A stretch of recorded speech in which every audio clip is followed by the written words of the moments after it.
বাবা আমি ছোট ঘরটাকে এখানে নিয়ে চলে আসলাম। আসলে সারাদিন ঘরের মধ্যে বসে থাকলে ওর মেজাজটাও ভালো লাগছে না, আরো রেগে যাচ্ছে। সবার মধ্যে থাকলে ওর মনটা ভালো থাকবে। নিখিল, আমায় চিনতে পারছো? আপনাকে কোথাও একটা দেখেছি মনে হচ্ছে, কিন্তু কিন্তু ঠিক মনে পড়ছে না আমার। কেন কেন জানি না, কিছু মনে পড়ছে না। দেখেছি মনে হচ্ছে, কেন যে আজকাল আমি হুটহাট সব ভুলে যাচ্ছি কিছু।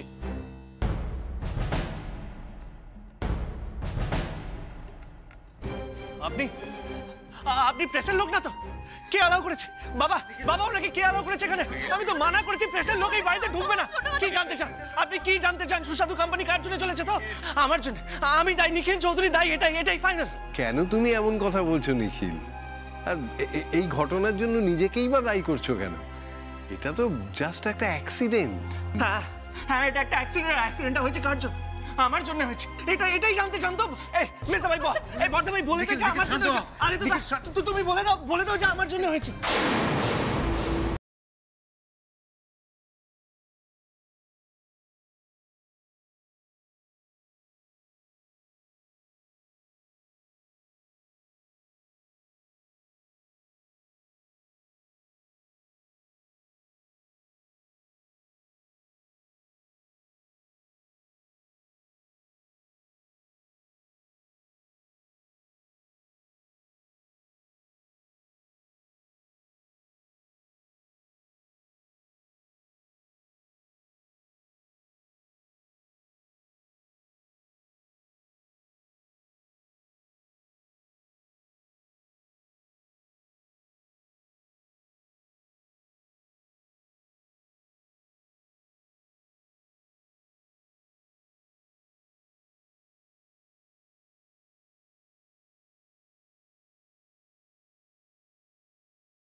এসে একটু বসো তো। না না, উনি প্রেসের লোক না তো বাবা। উনি ডক্টর। হ্যাঁ আমি ডাক্তার, তোমার দীপেন কাকু। কি এবার চিনতে পারছো তো? হ্যাঁ আয় বস বস, আয় আয় বসো বস বস বস বসো। আচ্ছা এবার বলো তো, তোমার মাথায় ব্যথাটা এখনো আছে? হ্যাঁ হ্যাঁ, এখানে অল্প অল্প আছে। কি ভালো লাগছে তোমার? আমার শ্যামার গান শুনতে ভালো লাগছে। এমনিতে তো ঘুম আসছে না, কিন্তু শ্যামার গান শুনলে ঘুম এসে যাচ্ছে।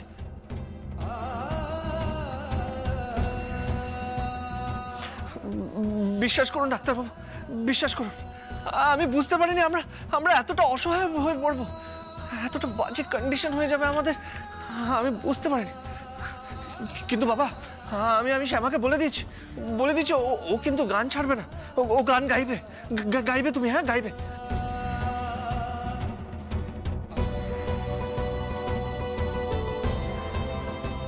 বলছি যে ওকে দেখে কি বুঝছেন? মানে মোটামুটি তবু কতদিনের মধ্যে সুস্থ হয়ে উঠবে? খুব বেশি দিন লাগবে বলে তো মনে হচ্ছে না নিখিল। তুমি খুব তাড়াতাড়ি ফিট হয়ে যাবে, দেখো। এই বৃন্দাবন, বলো কত। তুই যা নিখিলকে নিয়ে ঘরে যা, ওকে এখানে বসিয়ে রাখা ঠিক নয়। যা নিখিল, তুই ঘরে গিয়ে একটু রেস্ট নে। চলো চলো ছোট দাদু। আস্তে, বৃন্দাবনদা সাবধানে। হ্যাঁ বসন্ত, ওর মাথার চোটটার জন্য আমি একটা ওষুধ লিখে দিচ্ছি। ওর সামনে আর আমি পুরোটা বললাম না। আমি যা বুঝছি সেটা হলো এই শকটার জন্য ওর একটা সাইকোলজিক্যাল প্রবলেম শুরু হয়েছে।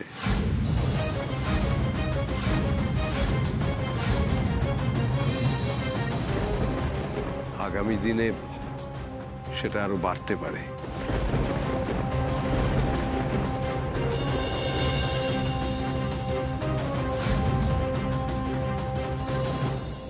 আসলে নিখিল সবকিছুর জন্য নিজেকে দায়ী করছে, তাই ও নিজেকে কিছুতেই ক্ষমা করতে পারছে না, আর নিজেকে একজন লুজার ভাবছে। তাই জন্যই ও এরকম অসংলগ্ন আচরণ করছে, ফ্রিকল হয়ে যাচ্ছে, মাঝে মাঝে শর্ট টাইম মেমোরি লস হচ্ছে। তাহলে আমরা এখন কি করব? প্রাইমারিলি ওর সামনেই আগুন লেগে যাওয়ার ঘটনাটা নিয়ে কেউ কোনো আলোচনা করবে না। আর ও যদি নিজেকে এই ব্যাপারে দায়ী মনে করে তাহলে ওকে আশ্বস্ত করতে হবে, ওকে বোঝাতে হবে যে এটা নিছক একটা অ্যাক্সিডেন্ট। আর ওর সামনে সারাক্ষণ পজিটিভ আলোচনা করতে হবে যাতে ওর মনের জোরটা না কমে যায়। আর ওকে বোঝাতে হবে যে আমরা ফাইট করে ঘুরে দাঁড়াবই, সব ঠিক হয়ে যাবে। শ্যামা, তোমাকে খেয়াল রাখতে হবে যাতে নিখিলের ওপর কোনো রকম মেন্টাল প্রেশার না পড়ে। কদিনের মধ্যে যদি ওকে এই ট্রমাটা থেকে বের করে না আনা যায় তাহলে কিন্তু ওর মানসিক ভারসাম্য নষ্ট হয়ে যেতে পারে।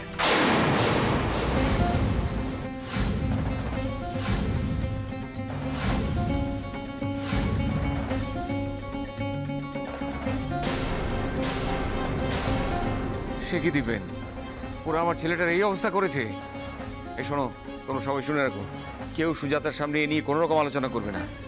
ও ছেলে অন্ত প্রাণ, চোখের সামনে ছেলের এই অবস্থা ও সহ্য করতে পারবে না। আহা, তুমি এত চিন্তা করছো কেন? তোমরা সবাই আছো, আমি আছি।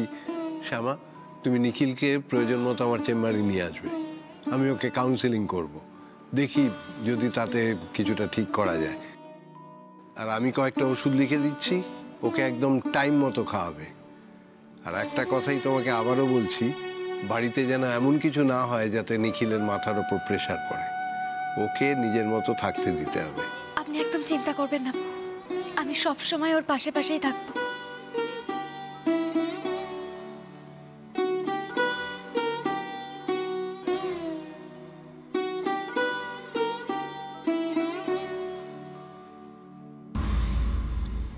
টেক কেয়ার বসন্ত, আমি এখন উঠি।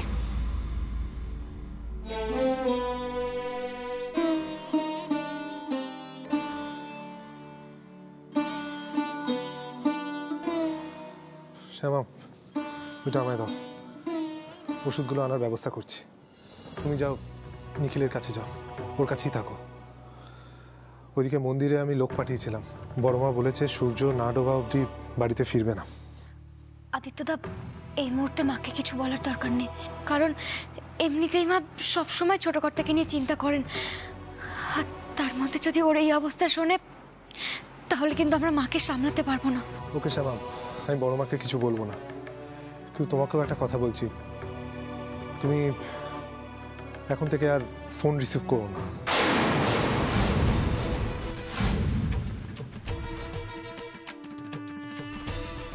কেন আদিত্যদা?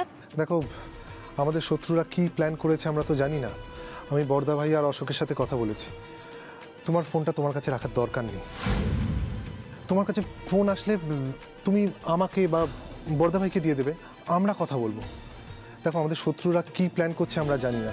নিখিলের কি অবস্থা করেছে তুমি তো জানো, আমাদের ফ্যাক্টরিতেও আগুন লাগিয়ে দিল, তাও তো ওদের শান্তি নেই। এবার আমার মনে হচ্ছে ওরা তোমায় টার্গেট করেছে। তুমি যদি ওদের ট্র্যাপে পা দাও তাহলে আরো বিপদে পড়বে। আদি ঠিকই বলেছে শ্যামা, তোমার আর এখন ফোনটা ব্যবহার করার দরকার নেই। কিন্তু বাবা, ফোনটা যদি আমার কাছে না থাকে, আমি যদি ফোনটা দিয়ে দিই তাহলে আমি ওই মহিলার সঙ্গে কথা বলবো কি করে? উনি তো আমার সঙ্গে কথা বলতে চান। না শ্যামা, তোমায় যে ফোন করছে তাকে তুমি বোকা ভেবো না। আমাদের নাম্বার জোগাড় করা কোনো বড় ব্যাপার নয়, কিন্তু সে শুধু তোমাকেই ফোন করছে। কই আমাকে, জেঠুমণিকে বা আমাদের ল্যান্ডলাইনে তো ফোন করছে না। ও বারবার টার্গেট করছে তোমাকে। তোমাকে ফোন করে একা বাড়ির বাইরে আসতে বলছে রাত্রির বেলা। বুঝতে পারছো কত বড় ট্র্যাপে ফেলতে চাইছে তোমায়? তোমায় টোপ দেওয়ার চেষ্টা করছে, তুমি বুঝতে পারছো না? প্লিজ শ্যামা, ফোনটা দাও। সব জেনে বুঝে আমরা তোমার ক্ষতি হতে দিতে পারি না।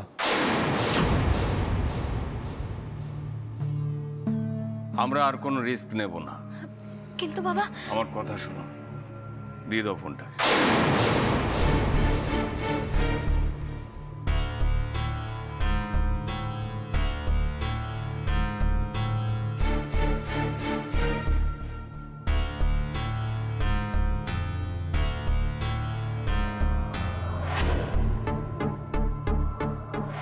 বড় বৌদি, এই ফোনটা তুমি তোমার কাছেই রাখো, আমি সুইচ অফ করে দিয়েছি।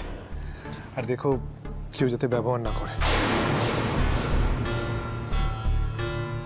আসছি আমি।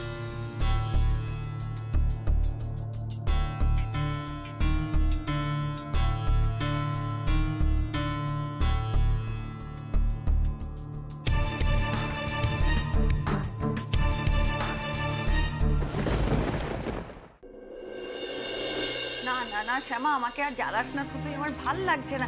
আদি যা বলেছে ঠিক বলেছে, তোর কাছে ফোন রাখার তো কোনো দরকার নেই, তুই বোঝার চেষ্টা কর। শোনো না, দেখো তুমি একটু বোঝার চেষ্টা করো। আমার কাছে যদি ফোনটাই না থাকে তাহলে আমি কি করে কারোর সঙ্গে কথা বলবো? মা একটু বোঝার চেষ্টা করো না আমার কথাটা। শ্যামা, তুই আমার কথা বোঝার চেষ্টা করছিস কি? করছিস না তো? তর্ক করে যাচ্ছিস তখন থেকে। দেখ শ্যামা, এত বড় ক্ষতি হয়ে গেছে আমার ছেলেটার, এরপর যদি তোর কোনো ক্ষতি হয়ে যায় আমি কিন্তু সেটা সইতে পারবো না বলে দিলাম। শ্যামা, এরকম করিস না, তর্ক করিস না। তোর কাছে ফোন রাখা মানে তুই যে ধরনের মেয়ে, তুই একটা কথা শুনবি না, কারণ কেউ একটা ফোন করবে রাত বিরেতে, যখন খুশি না বলে কই বেরিয়ে চলে যাবি। বাড়িতে তো এতগুলো পুরুষ মানুষ রয়েছে, তারা সমস্ত কিছু সামলে নেবে। তুই সারাক্ষণ ওর কাছে কাছে থাক। মা,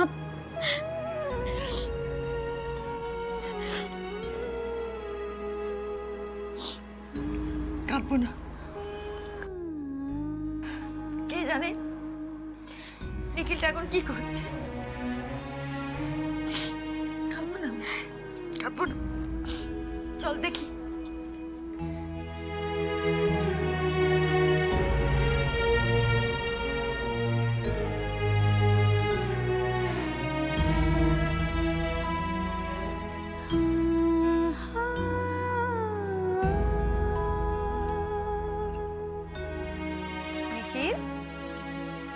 ওঠ না বাবা, ওঠ না, দেখ না আমি এসেছি, দেখ, উঠে পড়।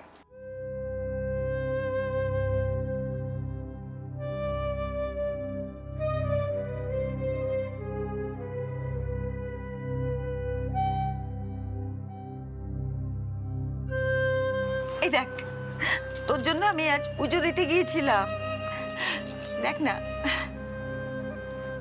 ঠাকুর সব ঠিক করে দেবে। এই দেখ তোর জন্য কি এনেছি, প্রসাদ। আমার ছেলেটাকে তাড়াতাড়ি সুস্থ করে দাও ঠাকুর। নিখিলের শরীর খারাপ হলে এবারে কেউ ভালো থাকতে পারবে না।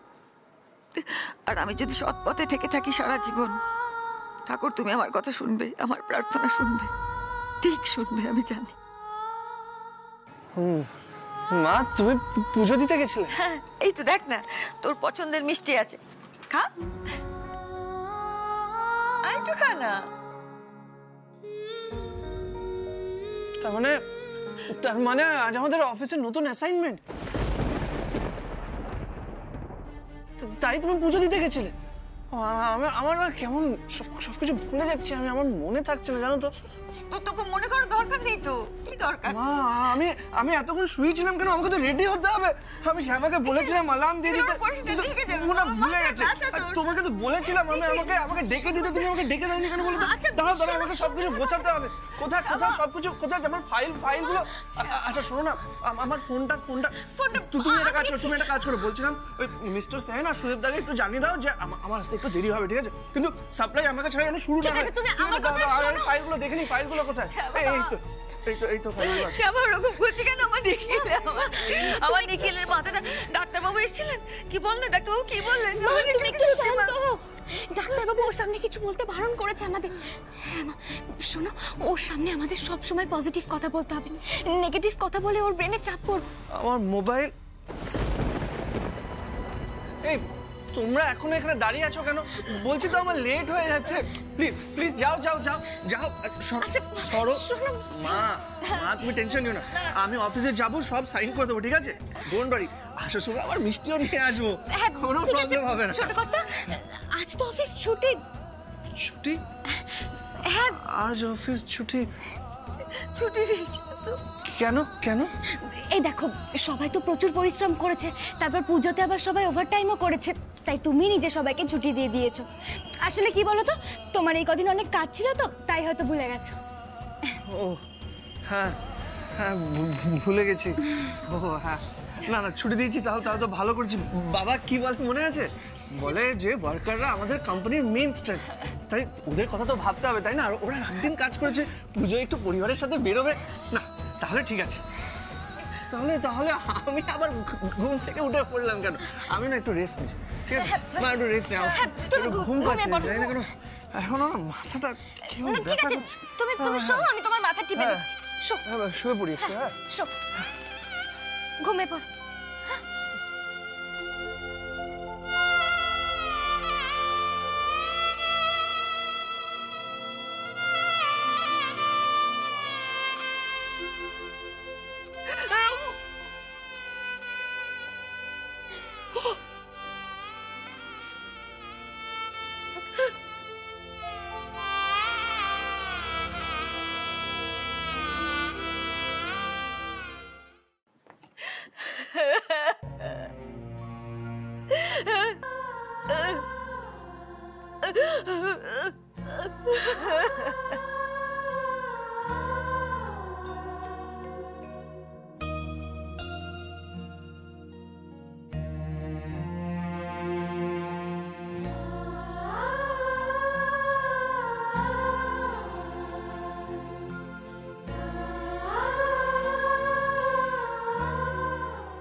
কেন সুখে রহো শ্যামা? আমি সারাটা জীবন ওর জন্য। আমার নিখিল সুস্থ হবে না শ্যামা? শ্যামা কি বলছো মা? না মা, এখন একদম কাঁদবে না, কাঁদবে না মা। এখন আমাদের কাঁদাবার সময়। যে বাচ্চারা আমাদের এত বড় ক্ষতি করেছে, আজ যারা ছোট কর্তার এই অবস্থা করেছে, তারা শাস্তি পাবে। তাদেরকে আমি শাস্তি দেবই। সবই আবার পোড়া কপাল শ্যামা। হ্যাঁ রে শ্যামা, আমি শুনলাম তোর সঙ্গে নাকি সংকল্পদার কথা হয়েছে গানের শো নিয়ে। হ্যাঁ মা, কথা হয়েছে। তার মানে তুই এখন গানের শো করবি? হ্যাঁ মা, কি বলতো, এই মুহূর্তে বাড়ির খরচ, ছোট কর্তার চিকিৎসার খরচ, তার জন্য আমাদের অনেকগুলো টাকার দরকার। আর এই টাকাগুলোর জন্য তো আমাকে শো করতেই হবে মা। না শ্যামা, একদম না। আমার নিখিলটার এরকম অবস্থা, বাড়ির এইরকম পরিস্থিতি, শ্যামা তুই পারবি? তুই গান গাইতে পারবি? তুই বল না, তুই নিজে বল আমাকে একবার, নিজের মুখে বল তুই পারবি গান গাইতে? তা না হলে মা, এতগুলো টাকা আমি কোথা থেকে জোগাড় করবো বলো তো? চুপ, টাকার কথা তোকে ভাবতে হবে না। বাড়িতে এতগুলো পুরুষ মানুষ আছে, তাদের দায়িত্ব, তারা ভাববে। তুই কেন ভাবছিস? তুই সংকল্পদাকে বলে দে তো যে আমি এখন গানের শো করতে পারবো না, আমার পক্ষে সম্ভব না। শ্যামা এরকম করিস না। ঠিক আছে মা, আমি সংকল্প অঙ্কেলের সঙ্গে আরেকবার না হয় কথা বলবো। শোন না, বলছি যে আমাদের বাড়িতে না লক্ষ্মী পুজো হবে তো, সেই লক্ষ্মী পুজোর দিন দাদামশাই বলেছেন যে উনি আসবেন এখানে, এসে একটা বিরাট করে যজ্ঞ করবেন আমার নিখিলের মঙ্গল কামনা। তাতে যদি আমার নিখিলটা সুস্থ হয় শ্যামা, তুই বুঝতে পারছিস বাড়িতে কত দায়িত্ব। এখনো সব গানের শো করার কোনো দরকার নেই। তুই আমার নিখিলের পাশে থাক শ্যামা, দোহাই তোর, হাত জোর করছি, তুই আমার নিখিলটাকে দেখ, আমার নিখিলটাকে। শোন না, নিখিলটাকে কিছু খাইয়ে নিজেও কিছু মুখে দে, মুখটা শুকনো হয়ে গেছে তো বাবা, খাসনি অনেকক্ষণ তো কিছু। ঠিক আছে মা, এবার তুমি কান্নাটা থামিয়ে নিজেও কিছু খেয়ে নাও, যাও। আর আমার খাওয়া যাচ্ছি।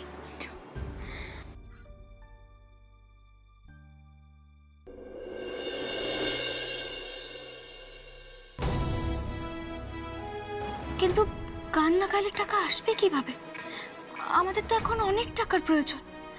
নতুন করে কোম্পানিটাকে দাঁড় করাতে গেলে, নতুন করে মশলা বাজারে ছাড়তে গেলে তো অনেক টাকার প্রয়োজন আমাদের। আর গানের শো না করলে তো নতুন করে কিছুই শুরু করতে পারবো না আমরা। কি করবো আমি এখন?